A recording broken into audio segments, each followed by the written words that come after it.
ومن كل شيء خلقنا زوجين لعلكم تذكرون ففروا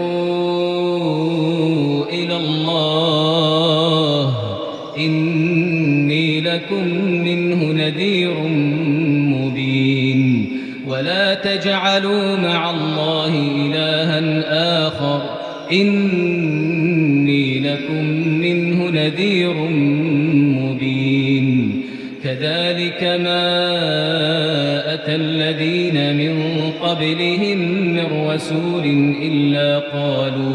إلا قالوا ساحر أو مجنون أتواصوا به بل هم قوم طاغون فتول عنهم فما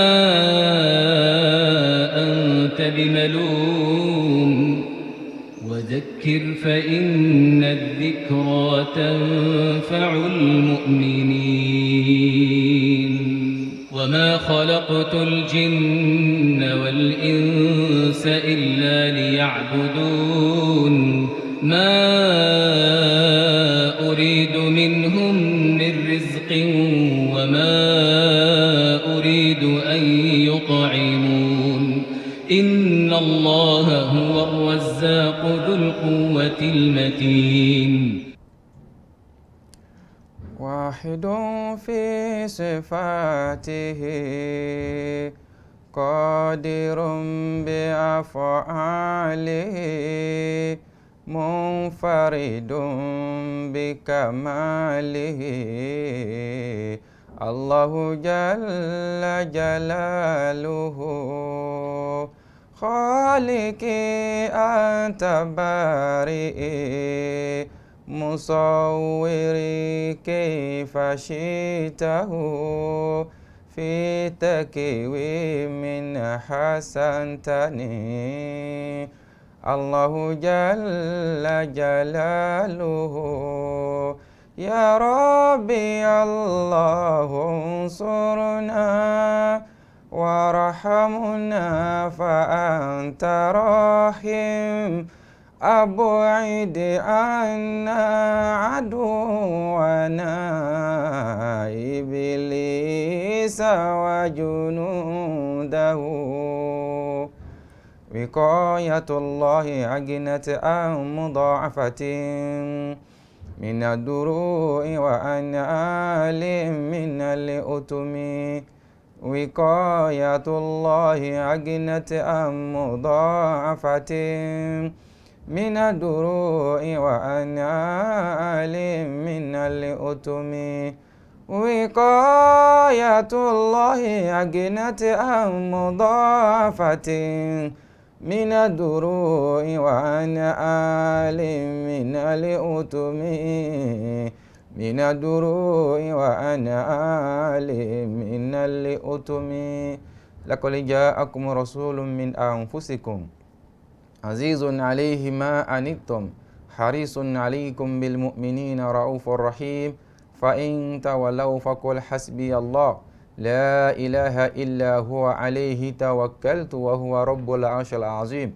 بسم الله الرحمن الرحيم لإيلاف قريش إيلافهم رحلة الشتاء والصيف فليعبدوا رب هذا البيت الذي أطعمهم من جوع وآمنهم من خوف آمين يا الله اللهم ربنا فرج فاوا آمين شيخ محمود بواك باباوا آمين بوصل جانا onídẹ̀ra àmín Olúwa Allahumma rabbana forija fáwa Sheikhu Mahamudu báwa kẹ́ bàbá wa fi wọ́n sàlìjánà onídẹ̀ra Olúwa.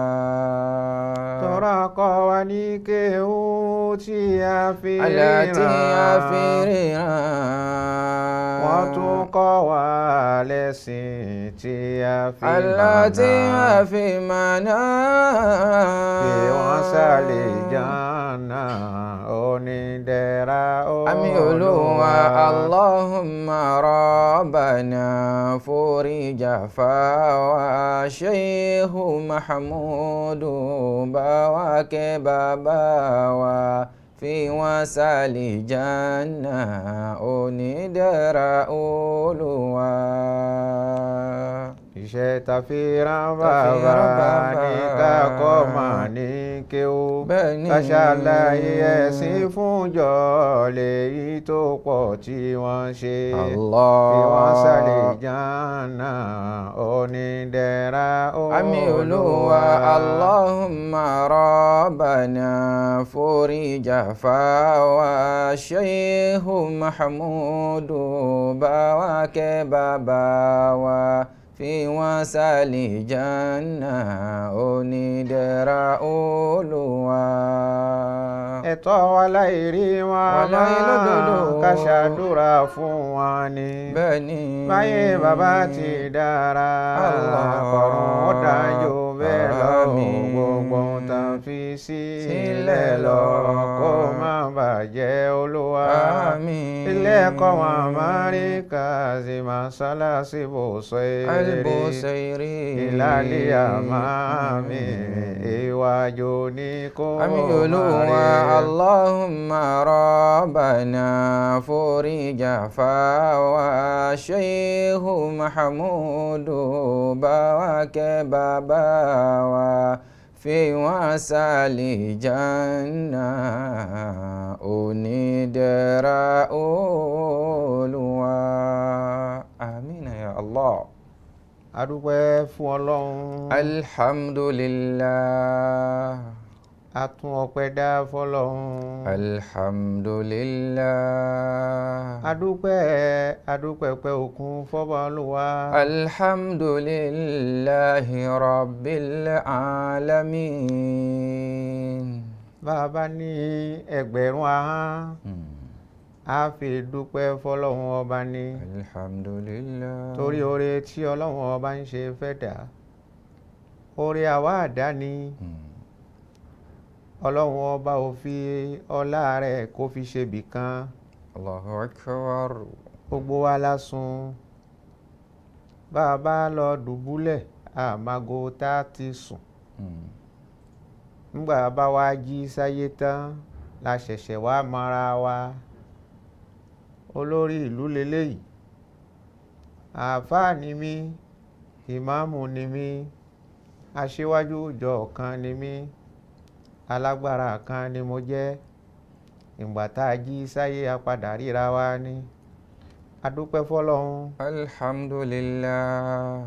Àwa tá à ń wá tá a wá ń rí ẹ̀yin jàmá wa mùsùlùmí lọ́kùnrin àti lóbìnrin tẹ́ ẹ̀ ń wò wá nínú ẹ̀rọ amóhùnmáwòrán ti Sunna TV Yorùbá.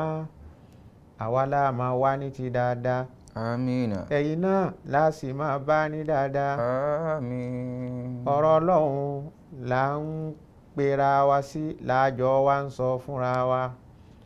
Gbogbo àwọn onímímọ́ akọ́mọlẹ́kọ̀ọ́ àfáà oníwàásù àwọn oníbéèrè tí wọ́n sì máa dáhùn béèrè.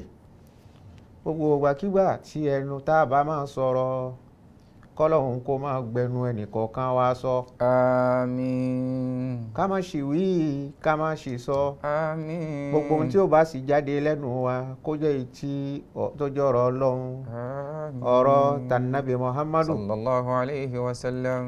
Àwa kí gbogbo àwọn agbátẹrù ètò yìí tọ́lọ́hún ní kó lè máa fi ṣeé ṣe. Gbogbo yín náà la kí. Pàtàkì àwọn bàbá wa Alhaji Abdulrazak àríkọ́ṣe super Bámiwọ́lá. Ọlọ́run má bọ̀lá yín jẹ́. Àmín. Àtàwọn àbúrò tí wọ́n ń kún yín lọ́wọ́ àwọn òṣìṣẹ́ ilé Sunna TV àbúrò oníkẹ̀nìkọ̀ọ̀kan wa. Àmín. Ọlá ànábì wa Muhammadu. Sallallahu alayhi wa sallam. Atọrọ àlékún ìkẹ́ ìgẹ̀ lọ́dọ̀ Ọlọ́run fún ànábì Muhammad. Sallallahu alayhi wa sallam. Ọlọ́run ọba ti ṣe é. Ohun tó ní káwa ó ṣe ni ká tọrọ bẹ́ẹ̀. wípé Allahumma salli ala Muhammadin wa sallim torí àwa ò lásàlátù tá a lè ṣe fún àfi táwa ó bá tọrọ sallallahu wípé alayhi wa kọ́lọ́hún kó sallam. ṣàlékún ẹ̀ fún ànábì Muhammad sallallahu alayhi wa ọlọ́run sallam. ò sì déédéé tọrọ lọ́dọ̀ wa wípé kò ṣe déédéé gbà wá níyànjú wípé ká tọrọ lọ́dọ̀ òun kóun ṣàlékún ìkẹ́ àti ìgẹ̀ fún ànábì bí kò ṣe ọlọ́run ṣe tán láti ṣe wá lóore ni ọlọ́run ṣe tán látara ìtọrọ àsàlátù fún ànábì Muhammad láti Sallallahu ṣe alayhi wa àwa sallam. àlèhùnmá rẹ̀ lóore ni. jàmá ìpàdé àwa pọ̀lú yín lénìí lórí ẹ̀rọ Sunna TV Yorùbá ń tá a fẹ́ bára wa sọ̀rọ̀ ló lérí ká tó lágbára ni à ń pe àkọlé ọ̀rọ̀ wa táyọ̀ fi ṣe ìdánilẹ́kọ̀ọ́ lénìí ahọ́n tá a fi ń sọ̀rọ̀ tó ṣe pé lára ahọ́n ni bí ò bá sí lẹ́nu ọ̀rọ̀ ò ní ṣe é sọ Allah. èyí tí wọ́n fi sọ wípé ẹnu ọ̀la ẹ̀ wípé ahọ́n ní ń bẹ lẹ́nu lọ̀rọ̀ fi ṣe ń sọ a máa fi ń lo ahọ́n ni a sì máa jẹ́ ìkẹ́ látọ̀dọ̀ Ọlọ́run ìkẹ́ nígbà míì a tún wá di ìṣòro fún ni Allahu akbar. ìkẹ́ a tún padà di ìṣòro a tún padà di ìbànújẹ́ a padà di àlùbá wọ́n sì ní ahọ́n yìí náà kan náà ni tọ́rọ̀ bá wá dà bẹ́ẹ̀ kó tó di wípé a máa tẹ̀síwájú tí ọ̀rọ̀ yóò fi yé ẹni tí ò tẹ ẹ̀ mọ̀ nǹkan kan nù kéwú wá rárá tí gbogbo wa jọ fi gbọ́rọ̀ Ọlọ́run ọba yé ẹjẹ́ àjọ lọ lẹ́sẹẹsẹ ká kọ́kọ́ ti bi pẹlẹbẹ mọ́ lẹ́jẹ́ kí ni túmọ̀ rẹ̀ kí là ń pè ní ìkẹ́ a gbọ́dọ̀ mọ ohun tí ń jẹ́ bẹ́ẹ̀ kí la sì ń pè ní ìdàkejì rẹ̀ kí la ń pè bẹ́ẹ̀ ìkẹ́ lọ́dọ̀ Ọlọ́run gbogbo ohun tọ́lọ́run ọba bá fi ṣe ni lóore gbogbo ohun tó bá ti wá lọ́dọ̀ Ọlọ́run tá a fi ṣe bá ní Ádámà lóore òun là ń pè ní ìkẹ́ ẹlòmíì owó ńlọlọ́run ọba fi ṣe lóore ìkẹ́ni fún Allahu akbar. àlàáfíà Ọlọ́run fi ṣe lòmíì lóore ìkẹ́ni fún ipò Ọlọ́run fi ṣe lòmíì lóore ìkẹ́ni fún ìmọ̀ yòówù tó lè jẹ́ ní ìmọ̀ dáadáa Ọlọ́run fi ṣe lòmíì lóore ìkẹ́ni fún Allahu akbar. Ọlọ́run sì jẹ́ kó yé wa wípé wa ma bikum min ni'matin faminallah. A'udhu billahi minash shaitanir rajim. Bismillahir rahmanir rahim. وما بكم من نعمة فمن الله ثم إذا مسكم الضر فإليه تجأرون. alùpùpù Ọlọ́run tí ó ti sọ gbogbo nǹkan ó ti yànnà náà وما بكم من نعمة فمن الله gbogbo ohun tẹ́ ẹ lè mọ̀ lóore tẹ́yìn náà rí wípé oore ni lọ́dọ̀ ara yín ẹ má rí wípé ẹ̀yin lẹ dá oore náà ṣe o. Faminallah. àtọ̀dọ̀ Ọlọ́run lóore ní ti wá àtọ̀dọ̀ Ọlọ́run lóore ní ó ti wá. Thumma iza massakumu durru fa ilayhi taj'arun. àfẹ́ ló bẹ́ẹ̀ ní summa idha massakumu durru fa ilayhi taj'arun. ìkẹ́ abala àkọ́kọ́ nìkan la fẹ́ lò nínú ẹ̀. Allahu akbar. torí gbogbo ohun tí ó lè ṣẹlẹ̀ sí ẹ̀dá láyé lóore kẹ́dà máa mọ̀ wípé ọ̀dọ̀ Ọlọ́run ni. wa inna asabatika hasanatun faminallah. Al-Qur'an ló sọ bẹ́ẹ̀ gbogbo rẹ̀ yóò tá a bá fi kàn ẹ́ tí o bá rí lọ́dọ̀ rẹ̀ famina Allah àpọ̀dọ̀ ọlọ́run ni. Ẹ̀dá máa ṣiṣẹ́ tí oore ó sì yọ ń bẹ̀ fún nígbà tí ìgbàgbọ́ rẹ̀ ò bá débẹ̀ àbí àkọlẹ́kọ̀ọ́ bẹ́ẹ̀ kò ti dá àmọ́ bẹ́ẹ̀ yóò máa ní èmi ni mo ṣiṣẹ́ mi iṣẹ́ mi tí mo ṣe òun ló sọ mí dèèyàn òun ló sọ mí dọlọ́lá ìyànjú mi tí mo ní òun ni mo fi doní mímọ̀.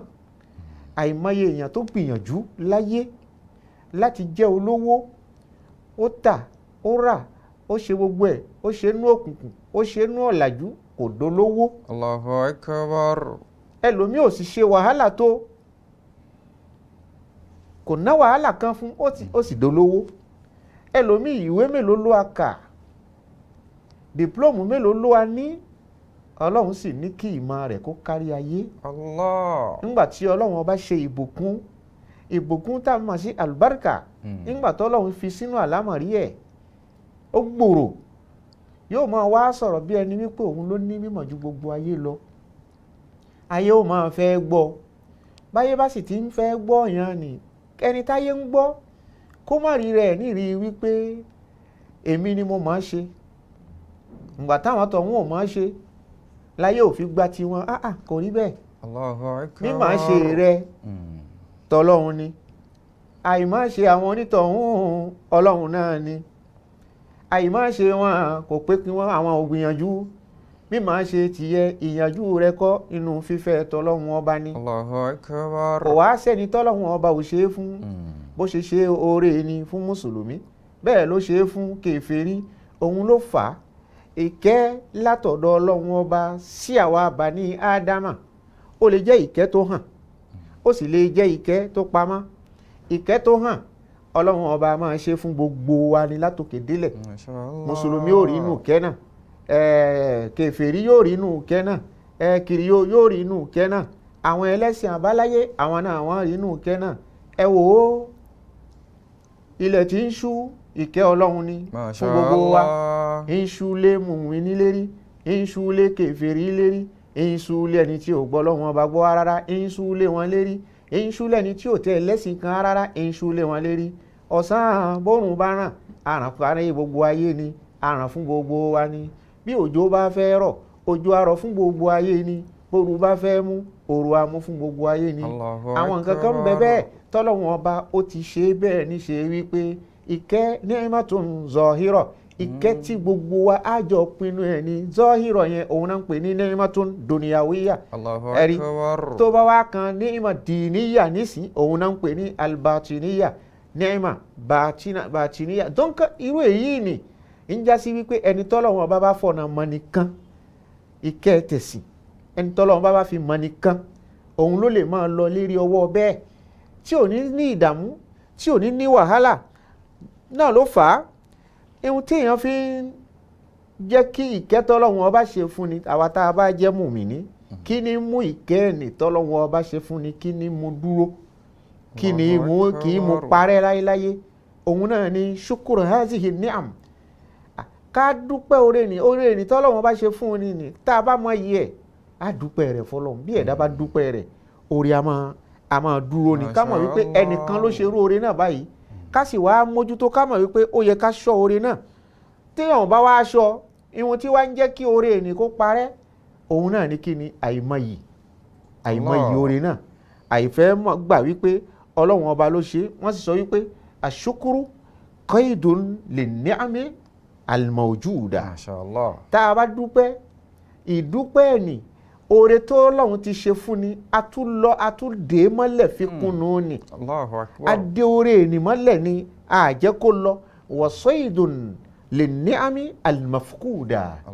ìta bá tún wá ń dúpẹ́ oore tí tá a ti rí àbí èyí tá a ti lò tẹ́lẹ̀ tó ti lọ a tún ṣe jálẹ̀bù rẹ̀ ni wípé kó tún lè wá bá ní ni èyí tí ò tí ì dé tá a bá ti ń dúpẹ́ èyí tó wà nílẹ̀ lọ́wọ́lọ́wọ́ èyí tí ò tí ì dé ẹni tó wà mafquda yóò jẹ́ tiwa. bákan náà èyí tá a bá tún ní tọ́lọ́run ní àdánwò rẹ̀ àmìwò tó dé tó fi lọ ìwọ̀nba tó kù nílẹ̀ náà tá a bá dúpẹ́ lérí ẹ̀ èyí tó sọnù sí wa ni ọlọ́run tún lè ṣàfàyọ rẹ̀ ó tún lè gbé mi wá yóò gbé wá fún wa. bẹ́ẹ̀ lèèyàn máa ń dúpẹ́ kì í ṣe wípé ọlọ́run ṣoore èmi nìkan ló ṣe fún ní òṣèrú ẹ̀fẹ́ lómi gbogbo wa lọ́lọ́run ṣe fún àmọ́ tẹ̀sìn yìí báyìí ó lójú àwọn ẹni tọ́lọ́run ọba fi ìsìláàmù tó fi kẹ́ wàhákàzà bákan náà kí la wá ń pè ní anikma ẹ wo ọ̀rọ̀ tọ́lọ́run ṣe fẹ́ nìkọ̀ọ̀kan wa ẹ wo orú èmi náà tí mo wà wájú yín gẹ́gẹ́ bí ìmáàmù Allahu Akbar. tá a gbára ìjà àfà kọjá ká tó débi ìmáàmù. Masha Allah. ǹgbà ọlọ́run ọba sì gbéni débi tó gbéni dé yìí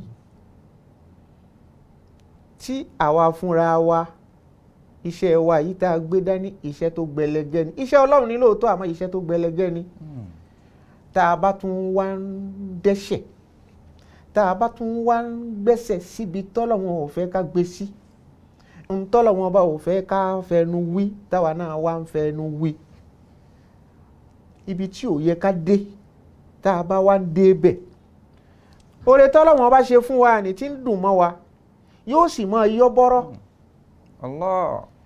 nítorí àṣọ oore náà àmọ́ iye oore náà ni ò jẹ́ ká lè dáàbò bò tó bá jẹ́ pé a dáàbò bò ni oore ni ò ní bọ́ lọ́dọ̀ wa yóò padà di ohun tá à ń pè ní àlùbá fún ni yóò padà di ohun tá à ń pè ní ìbáwí látọ̀dọ̀ ọlọ́run ìbáwí yóò dé látọ̀dọ̀ ọlọ́run látara wípé èmi ọlọ́run ọba ṣoore fún ẹ ọ wá mọ iye oore náà ó tún wá ń dẹ́ṣẹ̀ lẹ́gbẹ̀ẹ́ oore náà tí mo ṣe fún ẹ ò ń dẹ́ṣẹ̀ ẹ wá wò ó méjì nì ìbẹ̀nu ayé alukurani kan tí ọlọ́run ọba ń sọ fún wa wípé aláàmútara o.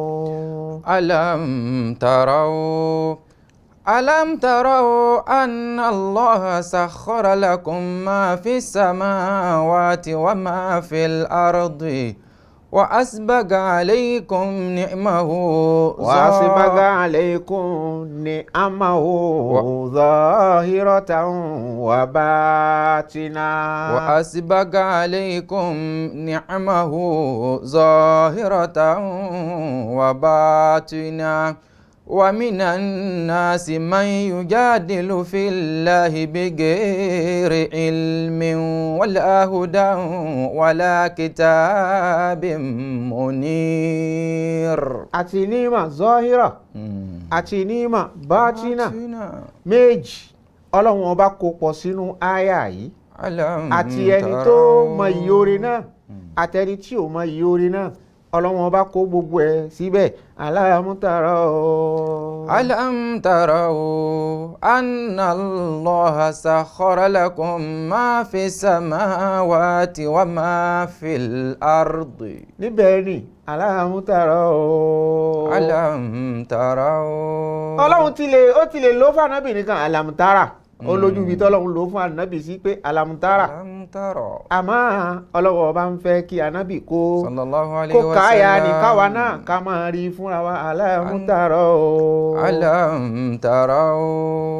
ẹ̀yin ẹ̀dá mi tí mo dá alam tarau ẹ ronú kẹsẹ̀ làákà ìkẹríran alam tarau bẹ́ẹ̀ bá ti ń fojú inú ríran ní kẹ́ máa fi tòde fi ríran alam tarau etí yín kó bà nílẹ̀ kẹ́ máa gbọ́ ohun tèmi ọlọ́run ọba ń ṣe tí mo fẹ́ sọ fún yín. anna Allaha sakhara lakum ma fi samawati wa ma fil ardi. ẹ̀yin bani ádámà ẹ wo ohun tí mo ṣe fún yín sakhara lakum ma fi samawati wa ma fil ardi.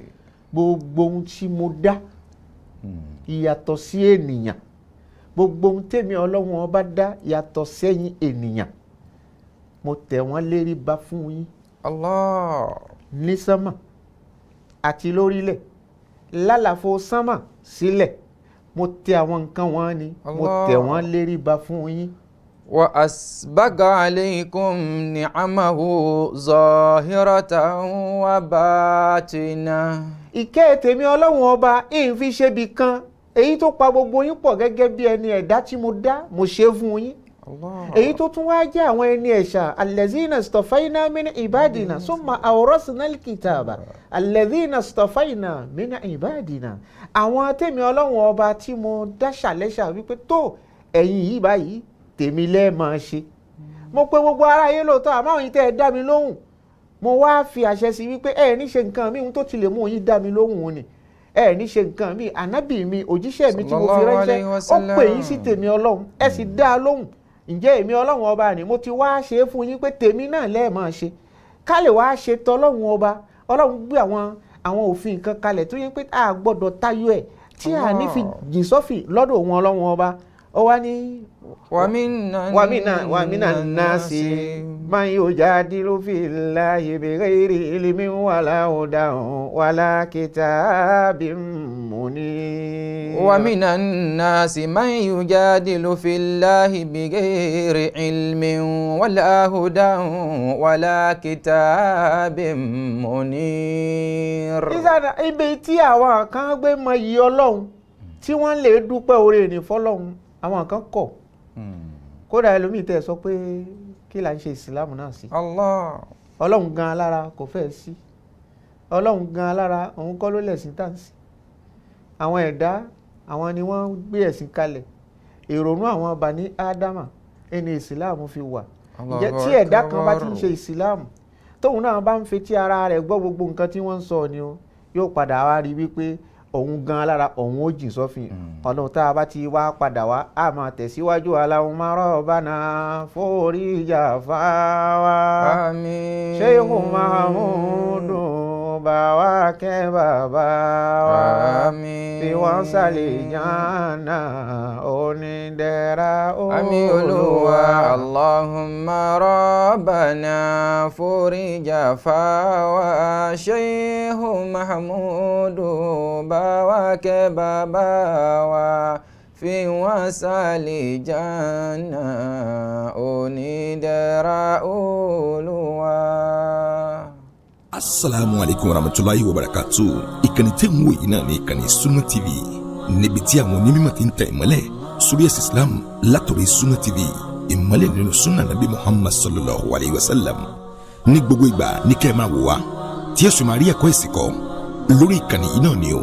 Òun ló múlẹ̀ rẹ̀kẹ̀tẹ̀ yàtọ̀ yìí gbogbo mùsùlùmí lọ́kùnrin àti lóbìnrin ẹ jẹ́ ká máa wo Sunna TV ẹ jẹ́ àwọn ọmọ wa náà máa wo Sunna TV kí wọ́n lè bá ní ìmọ̀ tó péye nípa sunna ìkànnì tó ń tànmọ́lẹ̀ sínú ẹ̀sìn ni Sunna TV Yorùbá ẹ máa wò wá ní gbogbo ìgbà kẹ́sì máa kó ẹ̀kọ́ tó péye nípa sunna. ẹ káàbọ̀ lẹ́ẹ̀kan sí gbogbo ẹ̀yin tẹ́ ń wò wá ní Sunna TV Yorùbá wa yìí inú ìkẹ́ tọ́lọ́run ọba ṣe fún Bani Ádámà àwọn àfáà wọ́n jẹ́ kó yé wa wípé ìdá anama maula lalabudi ni mata wa alhamahu shukran faqaddamati ni'am. ìdá anama maula lalabudi ni mata وألهمه شكرا فقد دامت النعم. ومن صنع علياه بحزم وحكمة وأنزز ما قد نال بالجد والهمم. ومن صنع علياه بحزم وحكمة وعزز ما قد نال بالجد والهمم. فقد ألقت الدنيا إليه زمامها وتم له الإسعاد والدار قد خدم. فقد ألقت الدنيا إليه زمامها وتم له الإسعاد والدهر قد خدم. جماعة إذا نام المولى للعبد نعمة.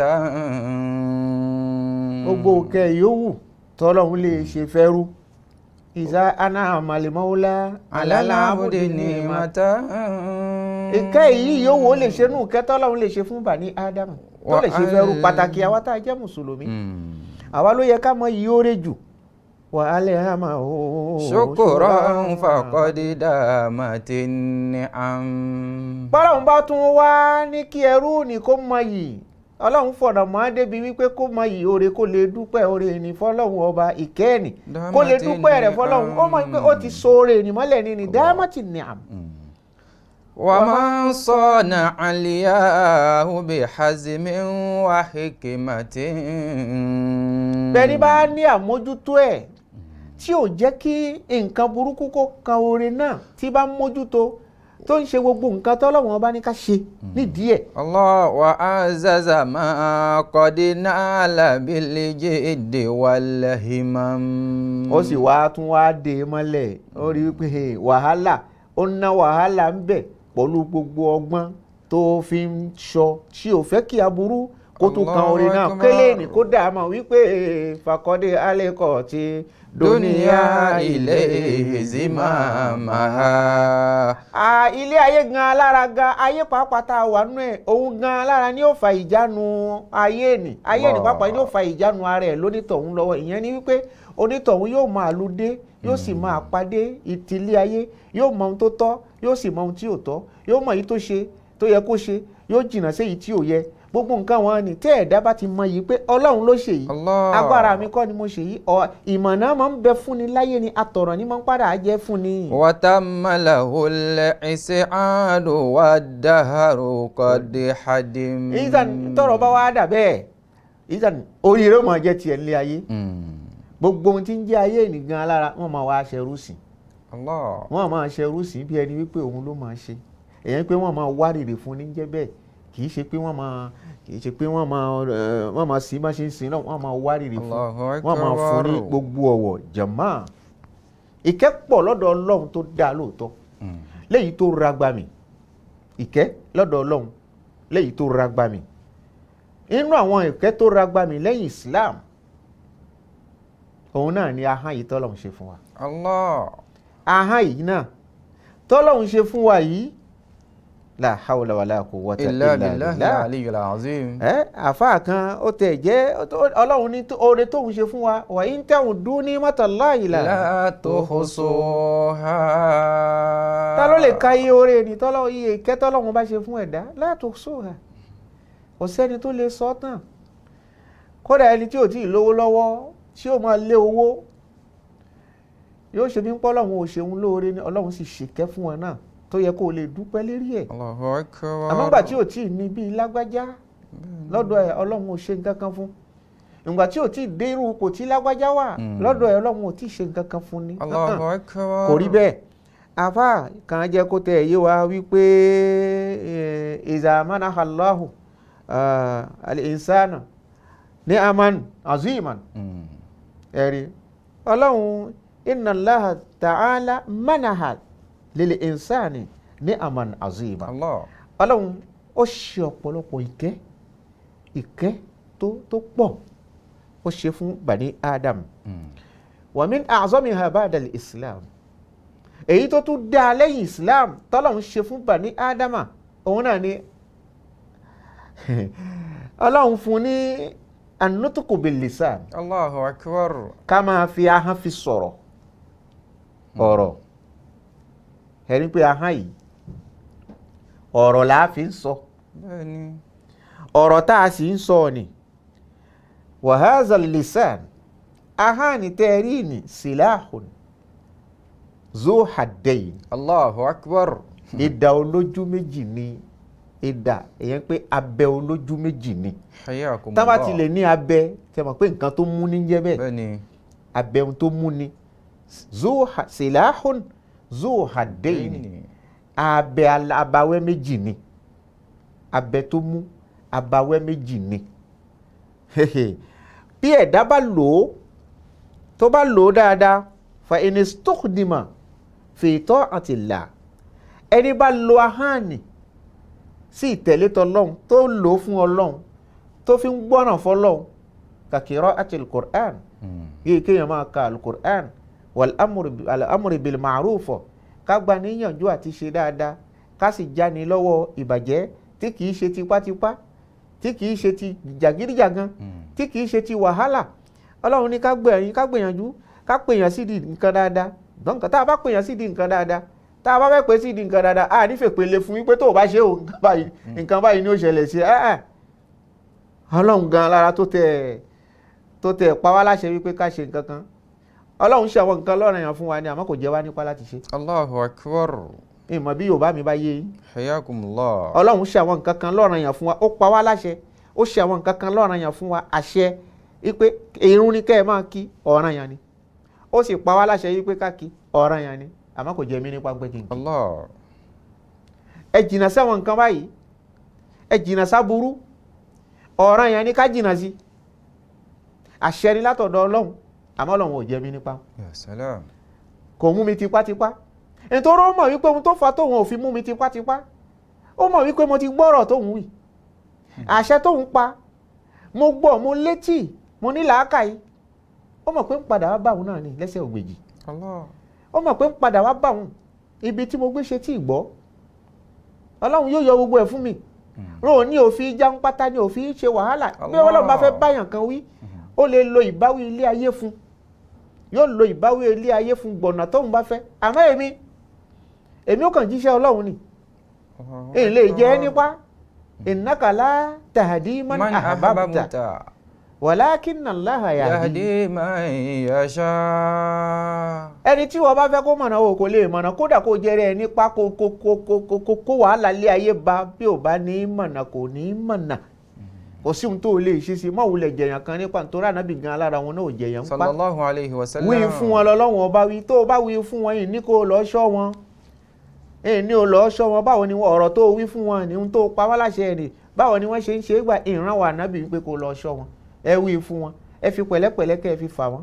ìsàn ẹni bá wá fi ahọ́n nì tó fi pe àwọn èèyàn sójú ọ̀nà ọlọ́run tó fi pẹ̀lẹ́pẹ̀lẹ́ tó fi ṣe ọ̀rọ̀ ọlọ́run ọba tí ń sọ sáwọn èèyàn létí wọ́n ní ìrínisí nìsọni lọ́jọ́ ìsúnmúsí òun náà ní ìṣètì gangan bá a bí ọ̀rọ̀ bá ṣe ń jáde sí lẹ́nu èèyàn tó jọ̀rọ̀ ọlọ́run ńlá yóò fi gba ọ̀rọ̀ tí èèyàn fẹ́ sọ àwọn tá a fẹ́ sọ̀rọ̀ fún tá a mọ̀ wọ́n tí wọ́n mọ̀ wá tá a gbé pọ̀lú wọn ta torí wípé mo ti gbé ìmọ̀ dé mo gbọ́dọ̀ sọ̀rọ̀ fún wọn ahọ́n yìí náà ni ó lè fa àkóbá ahọ́n yìí náà tí n bá sọ ọ́ dáadáa yóò padà jẹ́ ọpẹ́ ni mò ń dún fún ọlọ́run ọba àmọ́ àti n bá tún lò ní ìdàkejì ẹ jẹ́ pé iṣẹ́ ọlọ́run tèmi gbé dání àwọn ẹni tí mo fẹ́ pè tí mo fẹ́ sọ̀rọ̀ ọlọ́run fún yín ọ̀pọ̀ nù wọn ló ti jẹ́ mùsùlùmí ọ̀pọ̀ nù wọn èmi kọ́ mo sọ wọ́n di mùsùlùmí ọlọ́run ló sọ wọ́n ní mùsùlùmí ọ̀pọ̀ nù wọn ní ti ń kírun ní ti ń ṣe islam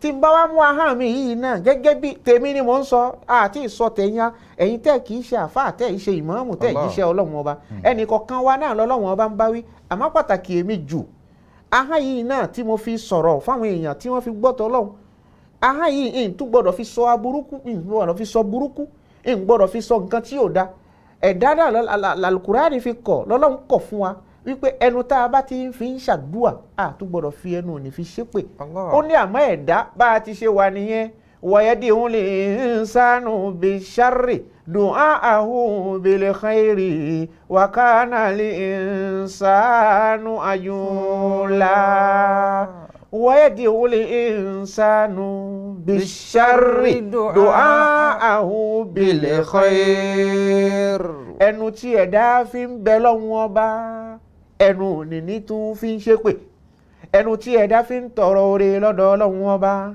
ẹnu òní ní fi ń tọrọ aburú fọmọ làkejì rẹ̀ ìyẹn pé ahọ́n tá a lò tá a fi ń ṣàdúà tá a fi ń bẹ lọ́hun tá a fi ń tọrọ ìkẹ́ tá a ń tọrọ oore lọ́dọ̀ Ọlọ́run ọba ahọ́n yìí náà kan náà a tún fi wá ń tọrọ aburú fọmọ làkejì a fi ń tọrọ wípé kó bàjẹ́ fọmọ làkejì àwọn oní mathematics àwọn máa ń sábà rí wípé lópin ìgbà tí tá a bá ti ń ṣe wípé plus 1 moins 1 tá a bá ti ń ṣe bẹ́ẹ̀ ni yóò máa elimine ara wọn ni tá a bá fi nǹkan fi kún mo gbé òdo kalẹ̀ mo wá fi ẹyọ kan fi kún òdo ọ̀kan ni ó máa jẹ́ mo tún wá ẹyọ kan tí mo fi kún òdo ni òun ni oore ẹnu tí mo fi ṣe àdúà oore ni ó máa jẹ́ títí lọ ẹnu ni tí n bá tún wá padà tí n bá tún sọ pé kò ní dá fún ẹ yóò burú fún ẹ. Allahu odò Akbar.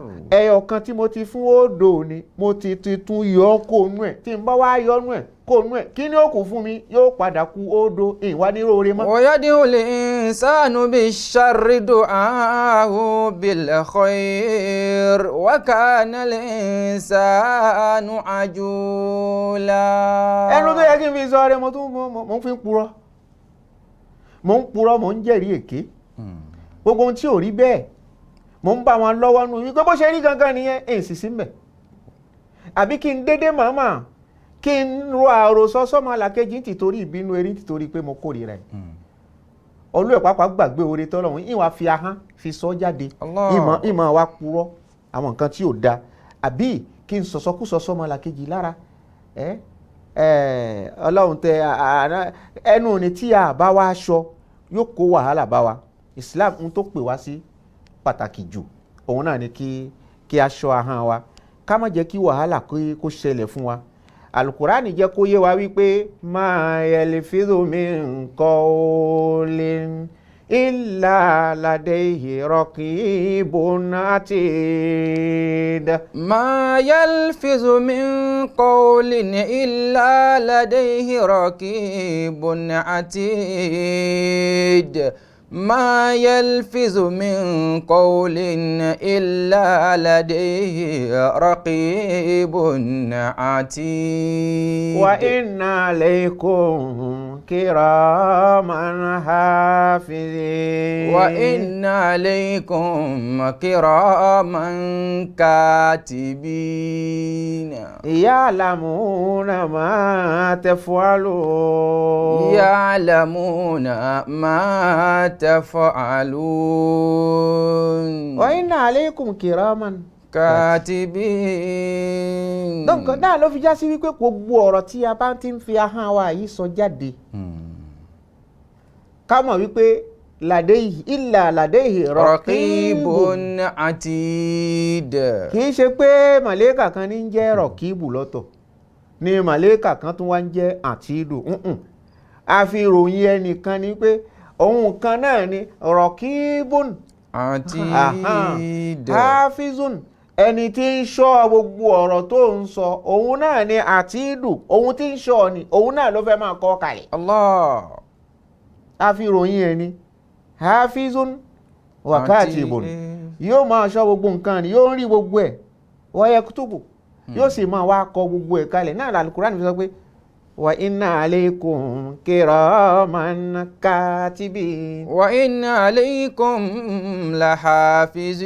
lahafizin kiraman katibin. wa inna alaykum lahafizin. ẹ̀rí kan àwọn tí ń ṣọ́ yín kiraman katibin. láwọn màmàlẹ́kà tí ń ṣọ́ yín ya'lamuna ma taf'alun kó sì nǹkan tẹ̀ ń ṣe gbogbo tí wọ́n mọ̀. wa inna alaykum lahafizin kiraman katibin. ma yalfizu min qawlin illa ladayhi raqibun atid. izan Mu'az ibn Jabal olóhùn lọ bá ànábì Muhammad sallallahu alayhi wa sallam. ó ní mo wá ń sọ fún ànábì wípé kó fún mi làbárì akhbirni bi amalin yudkhiluni aljanna wa yub'iduni anin nar. Allah sallallahu alayhi wa sallam. ó ní ànábì mo fẹ́ kí o sọ àwọn nǹkan kan fún mi tí n bá ń ṣe ń rí àlìjánnà wọ̀ pẹ̀lú rọrùn kó o sì tún wá júwe àwọn èyí tí mo lè jìnnà sí tí n ní ṣe tí n bá ti ṣe yóò gbé mi jìnnà sí náà. ànábì kọ́kọ́ ka àwọn òpó ìsìláàmù márùn-ún sallallahu alayhi wa sallam.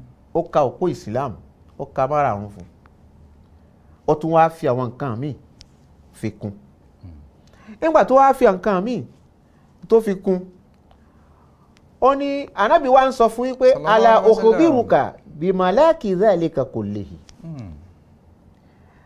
ṣé o fẹ́ kí n júwe fún ẹ èyí tó burú ju gbogbo ẹ lọ tí ò yẹ kó o ṣe. ó ní mo wá bí ànábì wọn mo wá sọ fún pé mo ń fẹ́ bẹ́ẹ̀ ó lánàbì wá fi ọwọ́ kan ahọ́n rẹ̀ báyìí amsika alayka lisana. Ya salam sallallahu alayhi wa sallam. èyàn ní pé ṣọ́ ahọ́n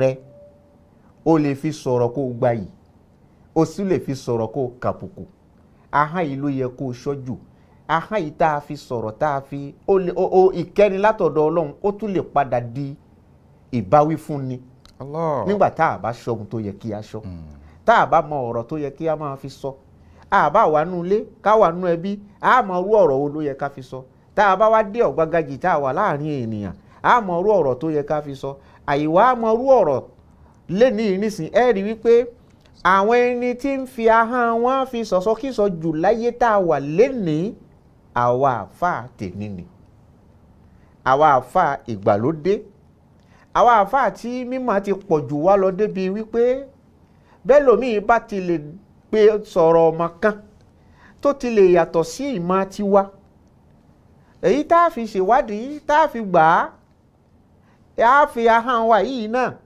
tá a ti fi sọ dáadáa fáwọn èèyàn ahọ́n yìí náà láà fi bẹ̀rẹ̀ sí bú onítọ̀hún. Allahu akbar. àyè gbà wá lé ní débi wípé èébú tìbẹnu lẹ́ẹ̀kan náà lábẹ̀rẹ̀ sí sọ̀sọ́kísọ sí lábẹ̀rẹ̀ sí sọ̀rọ̀ burúkú tá a bá tún wá ń sọ̀rọ̀ burúkú ni àìrí wípé àwa gan alára a ti jìn sófìn a ti lu ọgbà Ọlọ́run a ti lùfin Ọlọ́run ọba a máa rí wípé òdodo là ń sọ o fẹ́ sòdodo ìfẹ́ sòdodo rẹ fún ẹni tí wọ́n ń lérò wípé kò gbé ọ̀rọ̀ dáadáa kalẹ̀ èyí ò gbà pé kó o tún máa fi ahọ́n rẹ máa fi sọ̀rọ̀ burúkú sí i ó ní mo wá ń sọ wípé ìwọ ànábì ànábì ó ní kultu bala ya Rasulallah mo fẹ́ mọ̀ nípa ẹ̀ ìwọ ànábì wa Muhammad ànábì wa sọ fún wípé ó fa ahọ́n sẹ́nu wípé ṣọ́ ahọ́n ara rẹ̀ ó ní ó wá ní ya Rasulallah ya nabi Allah wa inna lamu akhazuna bima natakallamu bi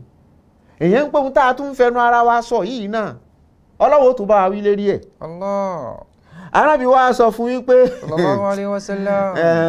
sakilatika ummuka ya Mu'az èyàn ní pé ọ̀rọ̀ ni tànàbí lò kí ànábì ò lo ibi tí wọ́n máa ń sábà lò ó sí wọ́n máa fi ń ṣe pẹ̀lú yàn àmọ́ náà kọ́ lànàbì ànábì fi tají ni wípé ó fọ́nú fọ́ra ni ń tànàbí ń sọ fún nìyẹn Allahu akbar kìí ṣe wípé mu tí wọ́n kọ síbẹ̀ ni wọ́n fẹ́ wá tún pé tó bá ní sakilatika ummuka ya Mu'az ó mọ̀ wípé tó bá tún nǹkan tó wà ń bẹ ara tá a máa ń sọ fáwọn oníkéwù nìyẹn tó bá lọ tún nǹkan tó wà ń bẹ ihun tó wà ń bẹ sans figure ni ihun tó hàn kọ́ lànàbí fẹ́ tú ibi tí wọ́n máa ń sábà lò sí nǹkan lànàbí fẹ́ lò sí ànàbí fi tají ni wípé Mu'az ó tún ponú ni ó tún ponú ni àbó mọ kí ni wọ́n lérò wípé ó lè mú Ọlọ́run fi ojú èèyàn fi wu iná tó ju ahọ́n rẹ̀ yìí náà ti fi ń sọ̀rọ̀ lọ ahọ́n yìí náà ló lè fa àkóbá ànábì tún wá ń sọ wípé ẹ jẹ́ ń júwe fún yín ànábì ń bi àwọn sàábé ó ní atadiruna manil muflis ta lẹni tó pasán jù tẹ́ ẹ mọ̀ sallallahu alayhi wa sallam ẹni tó pasán tí ò rèrè jẹ àwọn sọ pé man la dirhama lahu ẹni tí ò lówó lọ́wọ́ ni ànábì sì rẹ́ni músẹ́ ànábì wò wọ́n wípé ó ṣó tán sallallahu alayhi wa sallam gbogbo ohun tẹ́ ẹ mọ̀ náà ni owó yìí náà ni ẹ̀yin mọ̀ ẹni tó pasán òun náà lẹni tí ò lówó lọ́wọ́ ǹgbà tí ò lówó lọ́wọ́ ṣé kò rí gbèsè ayé dáadáa lò ànábì ní ẹ jẹ́ ń sọ fún yín o ó ní alimuflisu min ummati ẹni tí ó pasán nù ìjọ àlèhùnmá nàbì Muhammad sallallahu alayhi wa sallam òun náà lẹni tó ṣe wípé ya'ti yawmal qiyamah bi salati tá a bá wo iṣẹ́ rẹ̀ lálìkìyàmọ̀ tọ́lọ̀ ń bá ṣe tán láti ṣèṣirò iṣẹ́ tán bá ṣí tákàdá rẹ̀ báyìí wọ́n rí wípé salatun masha Allah ó kírun dáadáa masha Allah kódà ó yan náfìlà masha Allah wa siyamin gbogbo àwẹ̀ tó gbà láyé ẹ̀ àwẹ̀ ramadana masha Allah ó gbà àwẹ̀ náà dáadáa kódà àwẹ̀ àdágbà ó tún gbà dáadáa àwẹ̀ 13-14 mẹ́tàlá mẹ́rìnlá mẹ́ẹ̀ẹ́dógún ó tún gbà dáadáa masha Allah wa zakati kódà ṣẹ́ńgì tọ́lọ̀ ń jogún fún ó yan zaka mbẹ̀ dáadáa ó na bó ti ṣe yẹ ó ṣe sàárà masha Allah ó lọ sí hajj ànábì ò ká gbogbo ẹ̀ gbogbo nǹkan ni àwọn náà ká máa kà á ó náwó sọ́tún ó náwó sósì gbogbo nǹkan ibi tọ́lọ̀ ń fẹ́ kó náwó sí ó ṣe gbogbo ẹ̀ masha Allah wọ́n wá sọ wípé ànábì ní wáyà àti sallallahu alayhi wa sallam tá a bá tún wá wò ìdàkejì tákàdá ni tá a bá ṣe á rí wípé wàkọ́dí ṣáta máa ha za. Allahu akbar. ó fi ahọ́n rẹ̀ ó fi bú èébú ó fi bú ẹni tí ò yẹ kéèyàn bú ọ̀rọ̀ tí ò yẹ kéèyàn sọ sí náà wàkọ́za fa ha za. ó sọ̀sọ̀ kí sọ sílẹ̀ yìí la ó rí obìnrin olóbìnrin ó sọ pé oníṣìná ni ó rí ọkùnrin ọlọ́kùnrin ó sọ pé oníṣìná lòun náà ọmọ nǹkan wọn ni ó sọ̀rọ̀ burúkú wà á kàlà máa là ha za. ó jẹ owó eléyìí ní ìjẹkújẹ ọ̀pọ̀ ń ṣe láyé ìsìn owó kódà àwọn onímọ̀ náà àwọn náà ń ṣe o à ń jẹ owó olówó à ń wá gbogbo ọ̀nà burúkú táwa náà fi ń gbowó lọ́dọ̀ àwọn ènìyàn inú wa sì ń dùn wípé àwa náà à ń ṣe tọlọ́hun gbogbo nǹkan wọn ni tó bá wá lálẹ́ kìyàmá wọn wà á padà rí wípé ó kírun dáadáa ó gbààwẹ̀ dáadáa ó yan zàká dáadáa àmọ́ èébú burúkú tó o bú ẹni ẹlẹ́ni tí ò yẹ kó o bú èyí ni wà ń bẹ̀. Allahu akbar. Ọlọ́run tọ́jú ẹ̀ kalẹ̀ díẹ̀ kódà ẹni tó wá sọ tí ò ṣe ìgbésẹ̀ burúkú ìrìn tó ń tọ̀ wọ́n òrìn tó wá lẹ̀ mọ́ la wọ́n tọ́jú èyí náà fún ẹ lálìkìyàmá ọ̀ wà bá owó èlé owó olówó tó jẹ mọ́ tìyẹ La ilaha illallah. wọ́n èyí náà wọ́n ń tọ́jú ẹ̀ kalẹ̀ fún ẹ tó wá lálìkìyàmá wàsáfà kàdámà hàzà ẹ̀jẹ̀ ẹlẹ́jẹ̀ tó dà sílẹ̀ ó lè jẹ́ gbọ̀nà idà láìtọ́ ó lè jẹ́ gbọ̀nà àwọn oògùn dúdú tèmi pọ̀lú yín tá a jọ ń ṣe káàkiri tó yẹ pé gbogbo wa náà là ń pariwo ẹni ọlọ́run ni wá tó sì já sí wípé inú nǹkan tọ́lọ́run ọba ò fẹ́ inú ẹ̀ náà làwa náà kóra wa sí à ń bẹnu ẹ̀ àwọn ó sì máa pariwo fáwọn ènìyàn kan wípé ọlọ́run ò fẹ́ nǹkan báyìí ẹ máa ń ṣe nǹkan báyìí àwa máa ń ríra wa bí ẹni wípé àwa la mọ̀ tó sì já sí wípé tiwa náà burú jáì nínú ẹ̀ ó burú jáì nínú ẹ̀ táwa náà sì dá àmọ́ bẹ́ẹ̀ àmọ́ àá máa ń rí àwọn tó tẹ́wọ̀ àwọn ajú wa tá à ń sọ̀rọ̀ fún bí ẹni wípé àwọn ni wọ́n dá tán àwọn ni wọ́n wà nù nǹkan kí nǹkan gbogbo yìí náà wọ́n tọ́jú ẹ̀ kalẹ̀ fáwa náà wọ́n ti tọ́jú ẹ̀ fún wọn náà lálìkìyàmá tọ́rọ̀ bá wá di wíwà tọ́rọ̀ bá hàzà ẹni tí ò yẹ kó lù nílùkulù olù wàhà gbogbo èyí náà wọ́n ń tọ́jú ẹ̀ kalẹ̀ fún ẹ lálìkìyàmá kí ló wá mọ̀ wípé yóò ṣẹlẹ̀ fọyúntọ̀ haza min hasanatihi wa haza min hasanatihi. La ilaha illallah. ẹni tó búlé epo burúkú eléyìí náà yóò dúró lálìkìyàmá òun náà fẹ́ gbẹ̀san ẹ̀san tọ́lọ́hun sì fẹ́ san tọ́lọ́hun ò fẹ́ fìyà jẹ ni àbí bẹ́ẹ̀ kọ́ yóò fẹ́ máa yọnú oore tí wọ́n ṣe yóò fi dí èébú tó bú onítọ̀hún ní èébú tí ò dá tí ì ṣe tiẹ̀. wa haza min hasanatihi.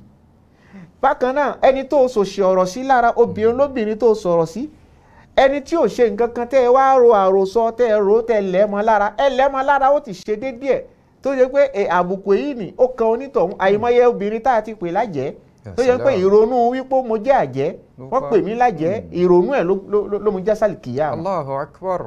eléyìí náà wọ́n gbanú oore tiẹ̀ wọ́n fi di wọ́n kó nú oore tiẹ̀ náà wọ́n gbé fónítọ̀hún náà. Allahu akbar. ẹni tí wọ́n náà tó ṣáṣí wípé wa min hasanatihi wa haza min hasanatihi kazalika ẹni tó lù nílùkulù wọ́n tún yọnú oore rẹ̀ wọ́n fi dì í fún tán bá wá yọnú gbogbo oore náà bẹ́ẹ̀ tán wá rí wípé àwọn ẹni tó ṣàìdá sí wọ́n tún kù ńlẹ̀ tó yẹ pé olóore kan mọ́ tí wọ́n lè máa fi di tó bá yẹ pé olóore tí wọ́n fi di ni kò sí wàhálà kan fún ẹ̀ wọ́n yọnú àwọn oore rẹ̀ wọ́n máa fi di ǹgbà tí ò wá sí oore pọ̀lú rẹ̀ mọ́ èébú eléèbú ló tún kù ńlẹ̀ yìí Allahu akbar. ìsọkísọ sọmọlàkejì lára òun ló tún kù ńlẹ̀ yìí owó olówó tó jẹ òun ló tún kù ńlẹ̀ yìí wọ́n wàá ṣe kiri nísìn wọ́n wàá múnú àṣìṣe tàwọn onítọ̀hún wọ́n máa dìírù ẹ̀ láyà